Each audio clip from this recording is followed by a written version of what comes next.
श्री रामचरितमानस सत्संग में आपका स्वागत है, जिसमें हम अभी बालकांड के प्रसंगों पर चर्चा कर रहे हैं। जिसमें हमारा जो प्रसंग है वो है माता पार्वती जी की तपस्या। और इसी के तहत सत्संग के पिछले भाग में हमने जाना था कि किस प्रकार मर्यादा पुरुषोत्तम श्री रामचंद्र जी ने महादेव के पास जाकर उनसे लोक कल्याण के लिए पुनः विवाह करने का अनुरोध किया।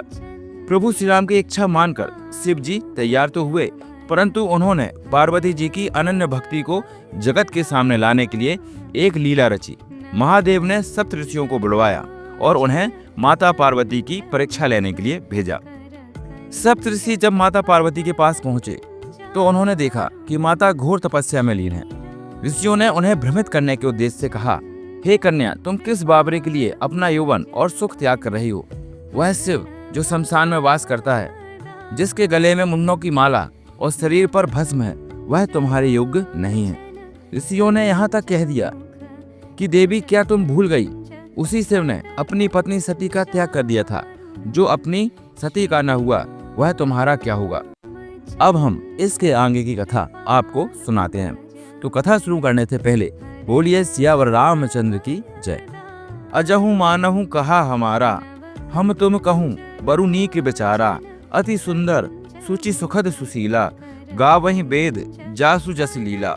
अब भी हमारा कहा मानो, हमने तुम्हारे लिए अच्छा वर विचार किया है। वह बहुत ही सुंदर, पवित्र, सुखदायक और सुशील है, जिसका यश और लीला वेद गाते हैं। दूषण रहित सकल गुण राशि, श्रीपतिपुर बैकुंठ निवासी। अस बरु तुमहि मिलाउब आनी, सुनत बेहसी कह बचन भवानी। वह दोषों से रहित, सारे सद्गुणों की राशि, लक्ष्मी का स्वामी और बैकुंठपुरी का रहने वाला है। हम ऐसे वर को लाकर तुमसे मिला देंगे। यह सुनते ही पार्वती जी हंसकर बोली, सत्य कहेहु गिरिभव तनु एहा। हट न छूट छूटे बरु देहा। कनकऊ पुनि पसानते होई, जारेहु सहजु न परिहर सोई। आपने यह सत्य ही कहा है कि मेरा यह शरीर पर्वत से उत्पन्न हुआ है, इसलिए हट नहीं छूटेगा।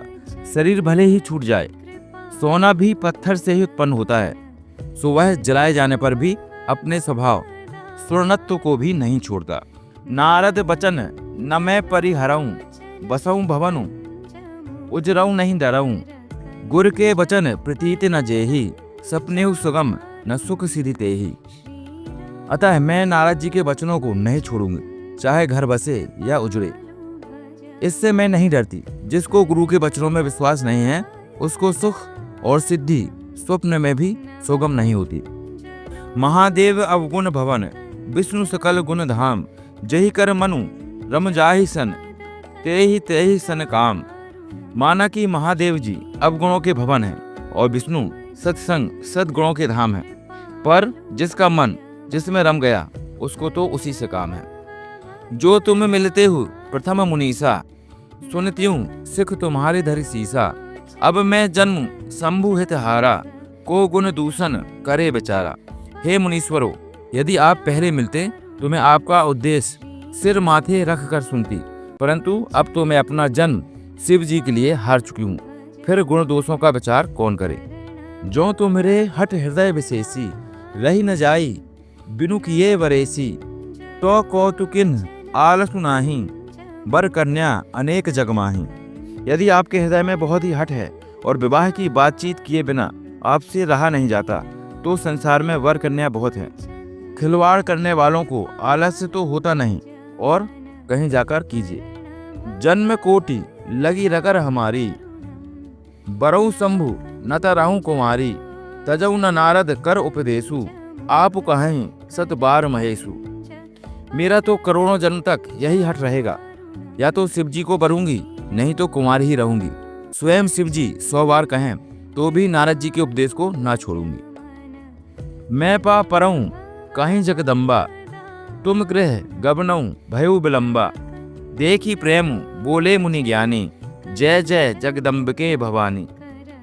जगत जननी पार्वती ने फिर कहा कि मैं आपके पैरों पड़ती हूँ, आप अपने घर जाइए, बहुत देर हो गई। शिव जी में पार्वती का ऐसा प्रेम देखकर ज्ञानी मुनि बोले, हे जगत जननी, हे भवानी, आपकी जय हो, जय हो। तुम माया भगवान शिव, सकल जगत पितु मातु। नाई चरण सिर मुनि चले, पुनि पुनि हर्षत गातु। आप माया हैं और शिवजी भगवान हैं। आप दोनों समस्त जगत के माता पिता हैं। यह कहकर मुनि पार्वती जी के चरणों में सिर नवाकर चल दिए। उनके शरीर बार बार पुलकित हो रहे थे। जाई मुनि ने हिमवंतु पठाए, कर विनती गिरजहि ग्रह ल्याए। बहुरी सप्त ऋषि शिव पहि जाई, कथा उमा के सकल सुनाई। मुनियों ने जाकर हिमवान को पार्वती के पास भेजा और वे विनती करके उनको घर ले आए। फिर सप्त ऋषियों ने शिव जी के पास जाकर उनको पार्वती की सारी कथा सुनाई। भय मगन शिव सुनत सनेहा, हर्षि सप्त ऋषि गवने गेहा। मनुथिर करी तब शंभु सुजाना, लगे करन रघुनायक ध्याना। पार्वती जी का प्रेम सुनते ही शिव जी आनंद मग्न हो गए। सप्त ऋषि प्रसन्न होकर अपने घर ब्रह्मलोक को चले गए। तब सुजान शिव जी मन को स्थिर करके श्री रघुनाथ जी का ध्यान करने लगे। तारकु असुर भयउ तेहि काला, भुज प्रताप बल तेज विशाला।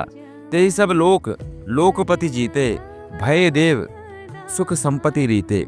उसी समय तारक नाम का असुर हुआ, जिसकी भुजाओं का बल प्रताप और तेज बहुत बड़ा था। उसने सब लोक और लोकपालों को जीत लिया। सब देवता सुख और संपत्ति से रहित हो गए। अजर अमर सो जीत न जाई, हारे सुर करी विविध लड़ाई। तब बिरंची सन जाई पुकारे, देखे विधि सब देव दुखारे। वह अजर अमर था, इसलिए किसी से जीता नहीं जाता था। देवता उसके साथ बहुत तरह की लड़ाइयां लड़कर हार गए। तब उन्होंने ब्रह्मा जी के पास जाकर पुकार मचाई। ब्रह्मा जी ने सब देवताओं को दुखी देखा। सब सन कहा बुझाई विधि, धनुज निधन तब होई। शंभु शुक्र संभूत सुत, एह जीतन रन सोई। ब्रह्मा जी ने सबको समझाकर कहा, इस दैत्य की मृत्यु तब होगी जब शिवजी के वीर से पुत्र उत्पन्न हो। इसको युद्ध में वही जीतेगा। मोर कहा सुनि करहूं उपाय, होई हैं ईश्वर करहि सहाई। सती जो तजी दक्ष मख देहा, जन्मी जाई हिमाचल गेहा।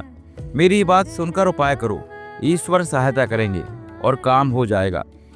सती जी ने जो दक्ष के यज्ञ में देह का त्याग किया था, उन्होंने अब हिमाचल के घर जाकर जन्म लिया है। तेहि तपकीन शंभुपति लागी, शिव समाधि बैठे सबु त्यागी।